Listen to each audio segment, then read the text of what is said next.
Hello, tankers and gamers. This is Momentary Genius, back in slightly better form than I have been in the past weeks.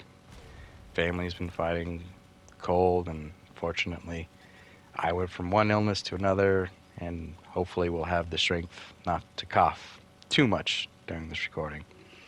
Firstly, I would like to thank all my followers and subscribers. They're not many, but this channel, this whole content creation is still just a little baby, just learning to pick up its arm. So I have, through the fact that this is basically just going for and doing, I've learned what my limitations are over this year, where I need to just try to focus on what I can and can't do, and I'm grateful to the few of you that do show up and support me.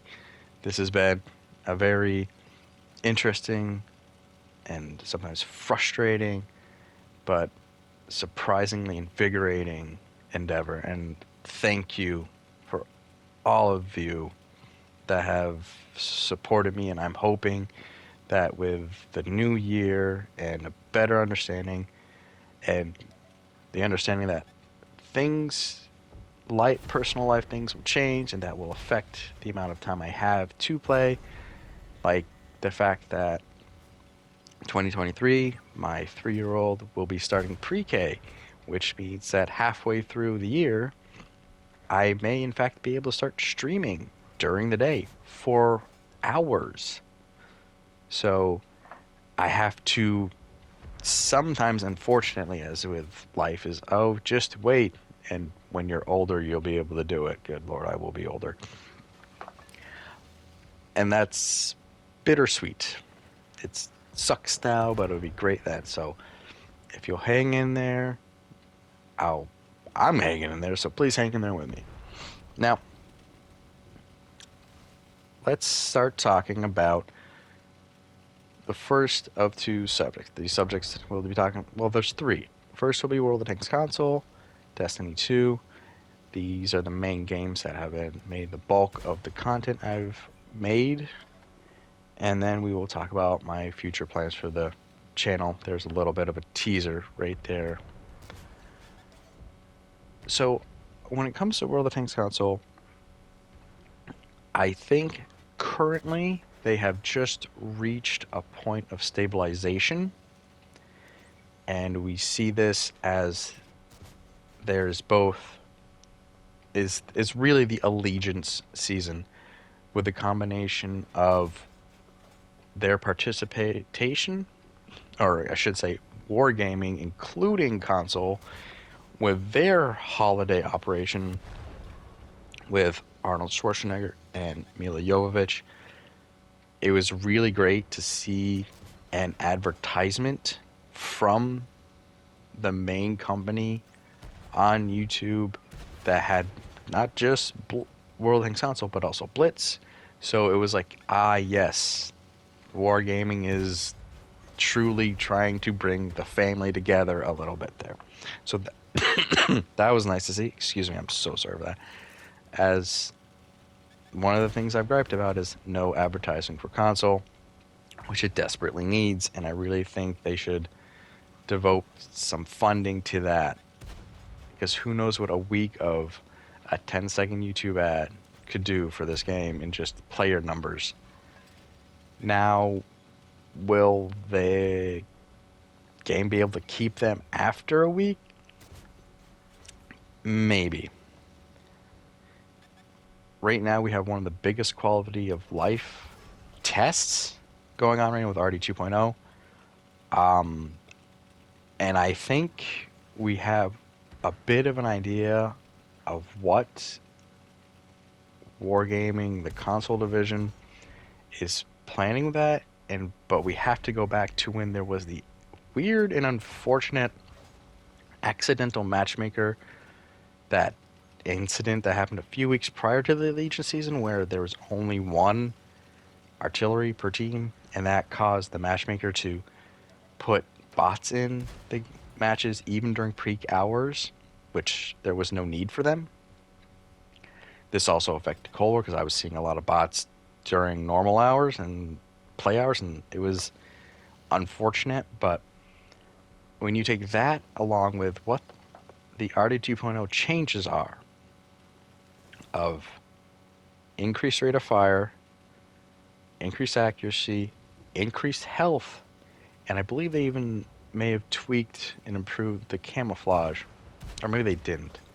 But even with those 3 previous buffs, I really think they have a future possibility of only having 1 artillery per team, maybe 2, because with these buffs, let's be honest, they are buffs, and 3 artillery, it's obnoxious how consecutively you can be pounded now and forced to camp.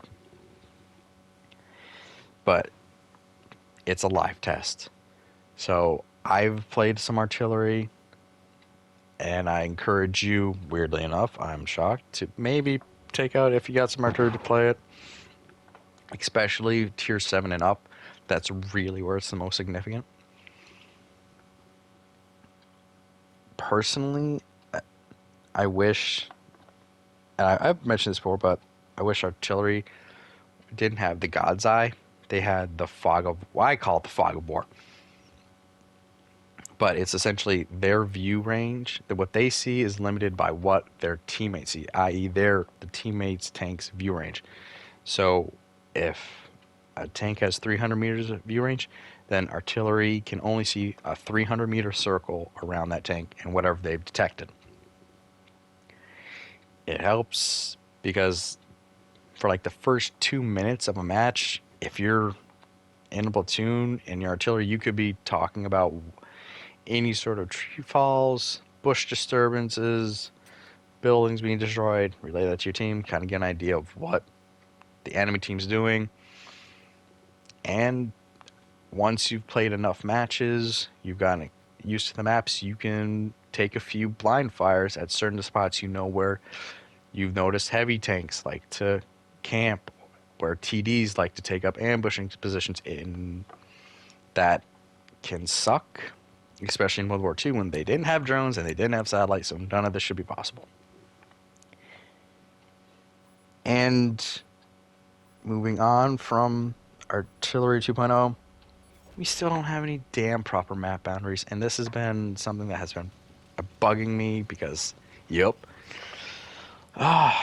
past couple weeks, I've had a few instances of running into an invisible wall, scraping an invisible wall, and I know what everyone likes to say, oh gee, just look at the map. Yeah, I have to look at the map and see where my little yellow dot, or yellow white arrow is going as opposed to what's happening on the screen. Really think about it when you make that snarky remark, because that is ridiculous. And it's something that every other multiplayer online game, if has some sort of map boundary, whether it's a little indicator of counting down to when you're going to die, or some sort of semi-permeable but destructive force, or a solid wall. I know this might upset some people, but I don't like the ribbons. And I also think because since the ribbons have come back, we've lost the end of match damage counter and all that. So, yay. And the reason they haven't done anything about it is because it's tied in with the ribbons. So, yeah, this all happened right before the holiday break. So, I'm not surprised that it didn't get fixed. But the ribbons, the whole object suddenly popping up in the upper right corner with motion, it distracts me. It pulls my eye away from the action down here because like a dog, if an object moves, I gotta go for it. I do sort of like the information it describes in a visual way, in a more bold way than previously, but I also feel like depending on how well you do, you're just obscuring another part of your vision. So I wish for something else, but I've noticed the trend of going backwards for the player base and for World of Tanks console, and I don't know if that's a good idea, because I don't think we're going to be bringing back any old players. Maybe a few with the old UI, but my concern is sometimes when you break something to go forwards, if you break it and then just rebuild it the way it was before, it's not the same, and it doesn't look good to anyone newer to this game. So I'm hesitant. Maybe that's also because I have a lack of confidence sort of in the developers sometimes about things like this. So there's that. My next grievance is about the Tank Cup. A lot of, well, with the whole Team Ardle versus Team Mila and Team Mila getting XP boost so we could all get tanks and camos, yay. I'm okay with that because that's meant to bring players in. That's meant to give returning continuous players a little boost, something new and shiny. But when it comes to the Tank Cup, I was hoping for something more aligned with like legitimate competitive play, something that this game is lacking. Although I'm not necessarily going to say I would want to be a competitive, join a clan, do competitive training and stuff like that, but it would have been nice to have a more serious element to this game, and I think the Tank Cup could have been that. And by that I mean, as long as you chose Team Ragnarok in the final week, and if I guess you just participated previously, you could have won the ELC AMX 90. And I didn't like that because I kind of, in my mind, was like, you pick a team and you wouldn't lose with that team. And I know that's shocking coming from the participant of the generation of participation rewards. That whole thing was there, created to help boost players in real world sports as more and more parents are becoming concerned about injuries and lack of participation in the high school sports. So there was a reason to that. It wasn't just because we were going south. It was because someone looked down the line and realized no one was going to be playing professional sports at this rate because of injury concerns and just better opportunities in education, hopefully.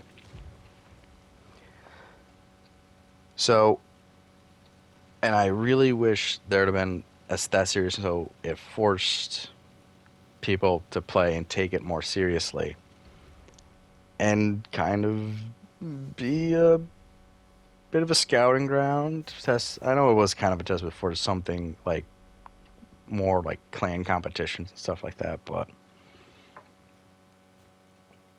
I just wish it hadn't been so lackadaisical in that way. Been one of those few times where if you don't play, you don't win. And if you lose, yeah, that's it. You're out. Get to the benches and cheer on the next team. Which I don't get me wrong, I did enjoy it, but I felt it shouldn't. It was one of those little things of here's something to do. It starts off with a serious note, but then Wargaming hands you something because they're scared you're going to leave. But nothing there to really build to a future, in my mind. The reward for the winning team of the ELC AMX 90 is somewhat acceptable to me, but I really wish it was different from all the other ops, which always end with, more often than not, a tank. And this time, because we have two modes, this reward pretty much favored World War II players. And in my mind, I wish this was a different op where it was financial. Like, okay, you can get an emblem and the winning camo, but the winning team got like millions worth of silver boosters, five, whatever, 10 boosters across the board. And in all honesty, it would, to really set this bar, they include gold.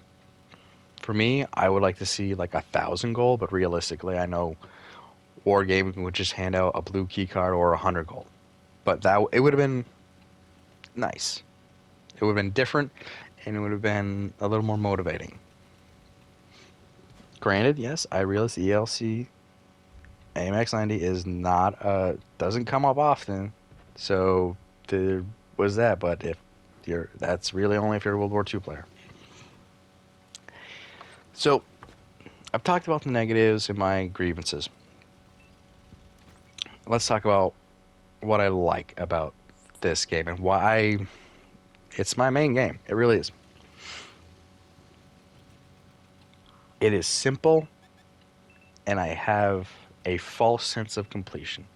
Now, when I say simple, I can sit down and play this game with my non-video gaming wife, my 12-year-old, my 7-year-old, and my 3-year-old, and all of them will have an understanding of what they're seeing on the screen, and they won't be overwhelmed by it. And in some cases, it is also encouraging. They kind of are encouraged to play. The only thing holding them back, and I think for some people, is just learning how to use the controller. And it can be tricky even for this game, but it's better than a first-person shooter where, yep, I've had friends and even my wife tried to get him to play Halo, and it was just like, I don't know where I am. What am I doing? It's like, well, you're spinning around in a circle staring at the ceiling. Getting those two sticks to work together is tricky for some.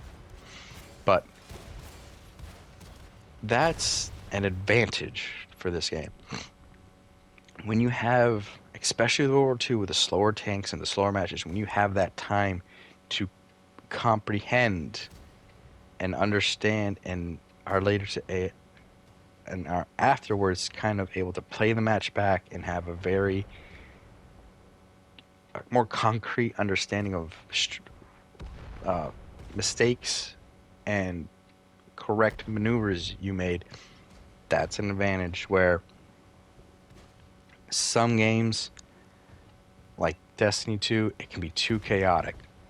In fact, one day while the server was down for World of Tanks console for an update, I played Destiny 2. My wife looked at the screen and was like, oh my god, please stop. I no clue.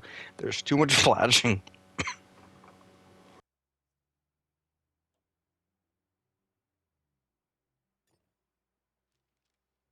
Excuse me. Like I said, we're doing this all in one take, and I'm sorry for the coughing, but I don't have time to do a second take or do this later because I want this in by the end of the year. Apologies for that. My wife just couldn't handle the gunfire, the Vex, the group of Vex surrounding me, and she's like, you know what's happening? I'm like, yeah, yes I do. Like, and so I know that's kind of across the board for Blitz PC in this, but I can console. Well, consoles themselves, although it's slipping away, still have almost the whisper of plug and play, and not so much needing to upgrade your game card or what have you. PCs, that's why I don't do PC gaming stuff, but I know it's superior, blah, blah, blah. And I was like, wow. Again, that is something I wish console would look into and work to incorporate it into how they design and convey this game. It'd be really nice to see that, because I think that in general has a huge advantage. I mean, World of Warships is even slower. I get that. That I may even try that out next year. We'll see, but I've always been more into tanks than the Abrams and T-72 were more interesting to me than the Bismarck. Sorry.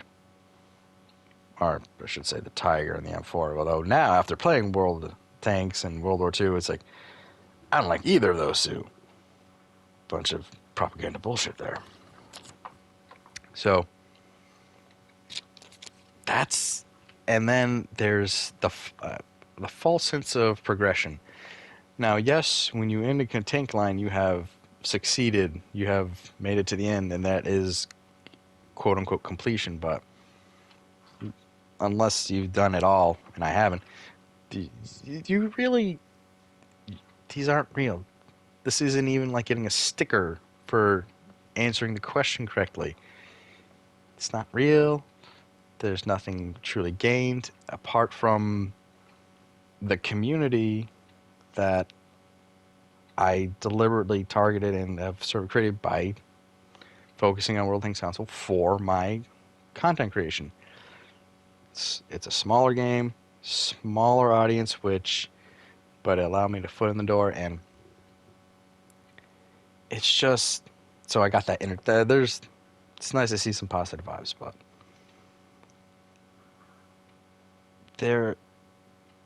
it's just, I play for an hour, I play a couple matches, XP's gained, silver's gained, I've done something.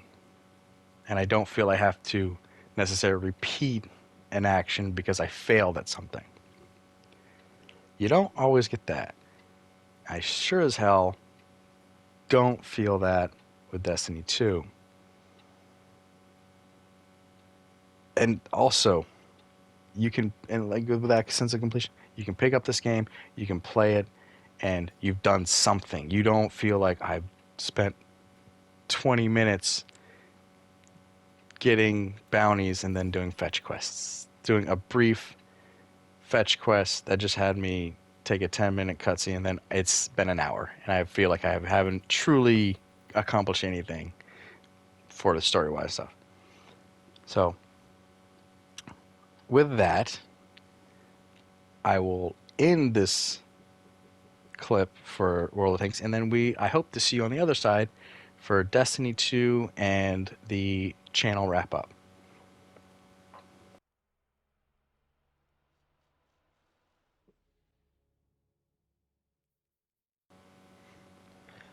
Welcome back. I'm assuming more Guardians now than Tankers.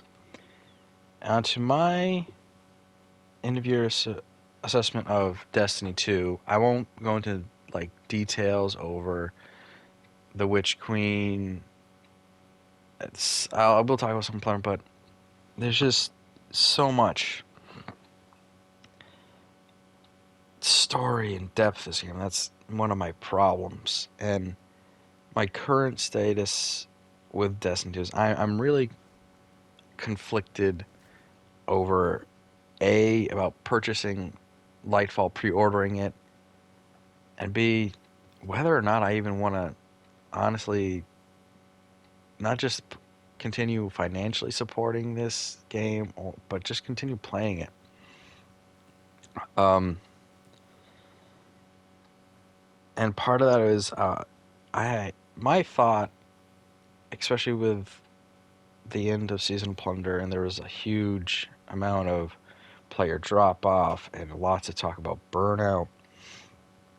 And I know some people were talking about just go play other games and stuff, but when you have a limiting time factor to play a game that you've paid money, whether it's $10 or not, what you feel like you want to get your money's worth, that kind of, I think, forces, and it kind of did this to me, and that's where I'm speaking from my personal experience, forces you to, at some point, feel like you have to sit down and grind whatever hours and days you can.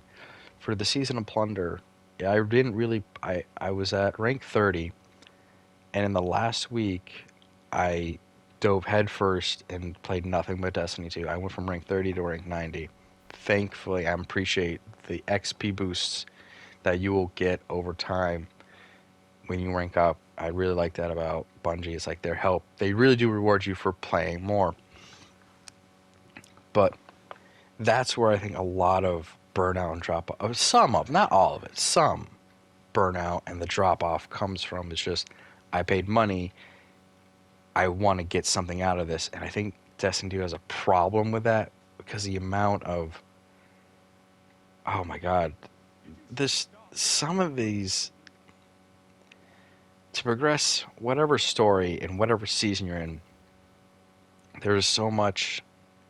Sometimes there's going back and forth, wasting time, flying from one planet after spending 15 minutes on a mission, going from that planet to go to talk to someone on another planet, and then being told you have to go to another planet to talk to someone else. It's that happens not all the time, but it was just so annoying. Especially, it was really frustrating when in one of the season plunder missions had me go. I can't remember what I just finished up. If it was, I can't. Getting a map pieces or getting a chest mission. I can't remember. They're stupid things. And then go and talk to Spider, have that cutscene. Then being told to go outside to talk to someone else, then going back into Spider. It was like, I've just done all this running around. Now you're literally having me run from essentially one inside, outside, back inside. Like, I don't want to do so much bouncing around. That wastes my time. And if you want to have me to comment more about this, I actually have, from just a recent playthrough, an hour. I saved an hour, and I will do a deep commentary onto my frustrations with that. Especially as in this hour clip, I did a heist that it was the second heist. I wasn't sure what I was doing, and I'm pretty sure the other two players and it weren't sure because it took us half an hour to do it. I don't think they're supposed to take half an hour, but we were kind of definitely fumbling through, and it showed. And and that's the thing with some of the, when it comes to dungeons and stuff. Okay, I get it. I shouldn't just be handed a weapon, but when you get to certain points where their puzzles are really tough and you have to look it up, that's frustrating because that takes time. And there are certain activities, certain platforming elements that slow your progression down, and it is frustrating to say, especially with how some of the seasons and what they want you to do is constructed, to say you just spent 20 minutes, 25 minutes doing one thing, but the whole point of the season and all these things is repetition. So can you go back and do it again? But now that you know more about what to do, it'll take less time. It's just the sense of progression with some of these seasons was so minuscule that it was like after 2 to 3 hours of playing, I literally would put in the game, stand up and go, I don't know if I really truly did anything. And with the depths of stories and how certain seasons may not be relevant and things that happen relevant then, and then they become key parts of the actual meta of the game later on,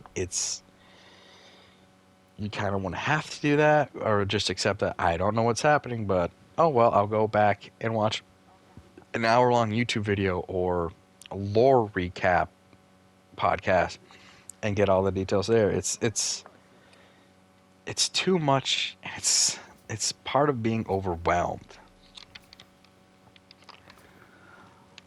And especially when you're a solo player, that's where it's grueling. And to be honest, that's where I was like, I find refuge in Gambit, and I'm seriously considering just possibly becoming an ultimate Sweatlord and diving headfirst into Crucible and really playing that.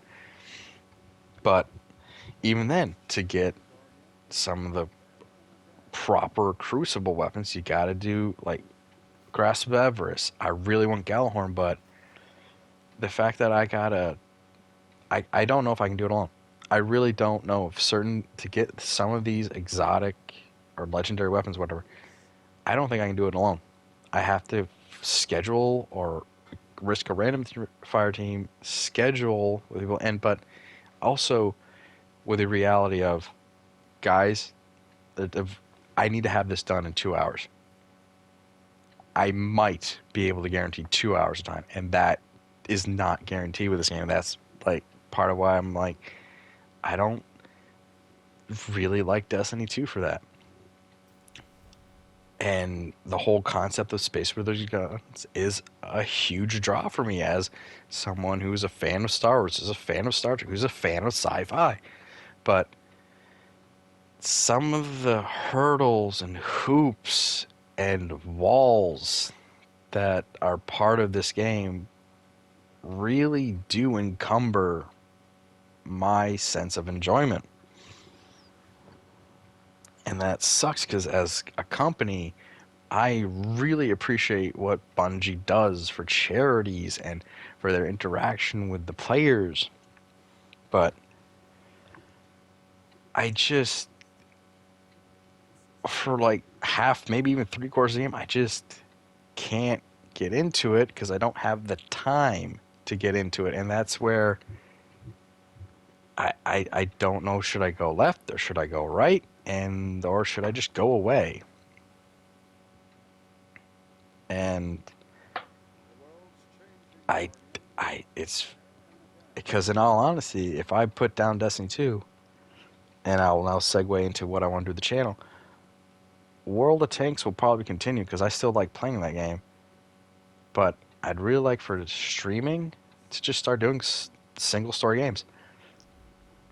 I've still got Fallout 4, Jimmy James Bond going. I have not played any of the DLC for Fallout 4, so that keeps popping up.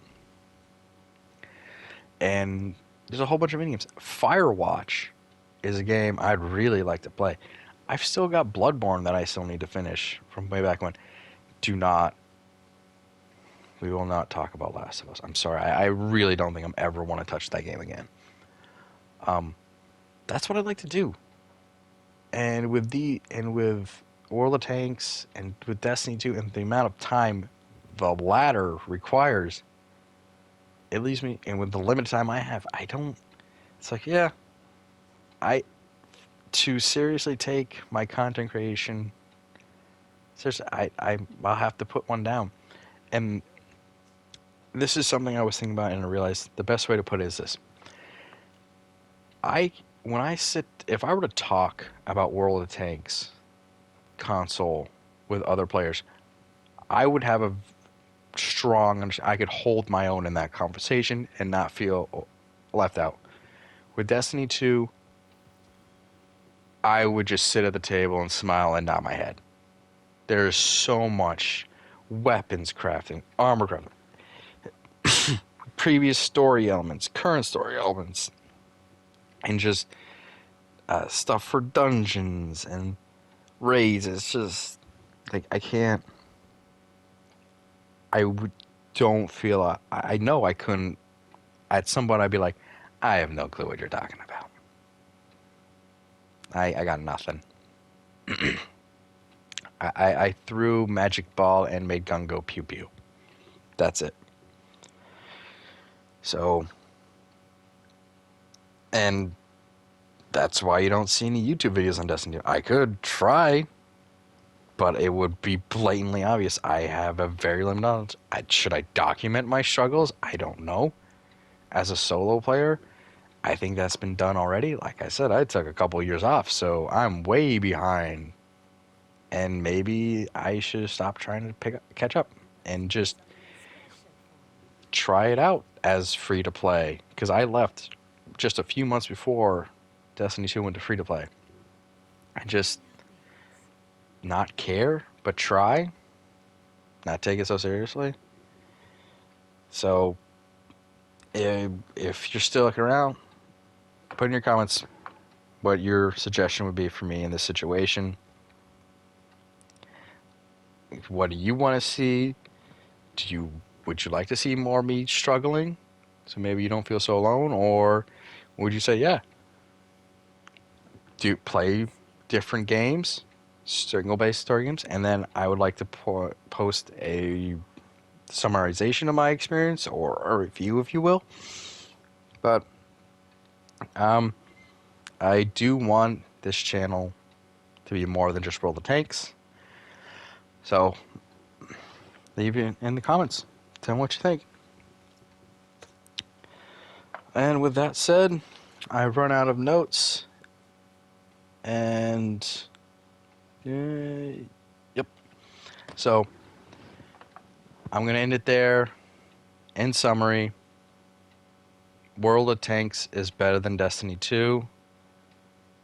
But at the same time, I don't want to lose my eye for first-person shooters, so maybe in the comments below, suggest an easier and more accessible first-person shooter than Destiny 2, or just say screw it, become a Crucible Sweatlord and a Gambit Fool.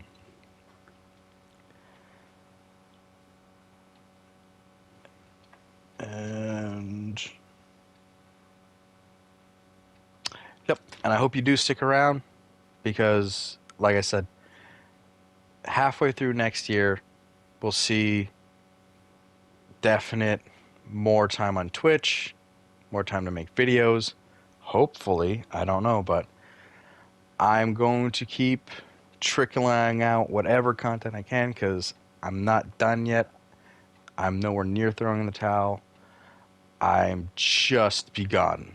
So that said, thank you, and I hope you have a happy new year, and I hope to see you in the next year. Goodbye.